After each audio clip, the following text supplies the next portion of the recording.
تقدیر ہمارے ایمان کا حصہ ہے، لیکن اس کو ذرا گہرائی سے دیکھا جائے تو یہ نہایت اہم اور خوبصورت ترین عقیدہ ہمارے ذہنوں میں ڈالا گیا ہے کہ ہر چیز اللہ کی جانب سے طے شدہ ہے۔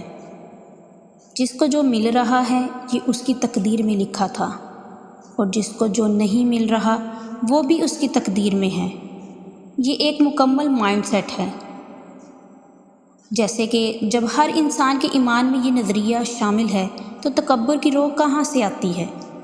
تقدیر پر یقین رکھنے والا تکبر میں مبتلا نہیں ہوتا۔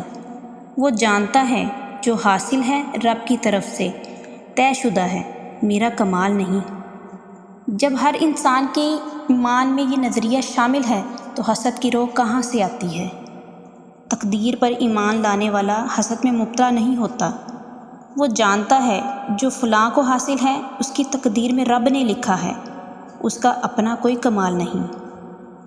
جب ہر انسان کے ایمان میں یہ نظریہ شامل ہے تو مایوسی کہاں سے آتی ہے؟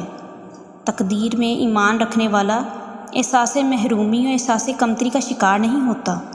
وہ جانتا ہے جو اس کو حاصل نہیں وہ اس کی تقدیر میں لکھا ہے، اس کی برائی نہیں ہے۔ تقدیر پر ایمان اور صاحب تقدیر پر توکل انسان معاشرے میں بہت نافع کردار ادا کرتا ہے۔ اگر مادیت پرستی ریس میں دوڑتی ہوئی بے مقصد زندگی کی ڈسٹریکشن سے نکل کر دیکھیں تو ہماری انفرادی زندگی میں بہت خیر شامل ہو جائے۔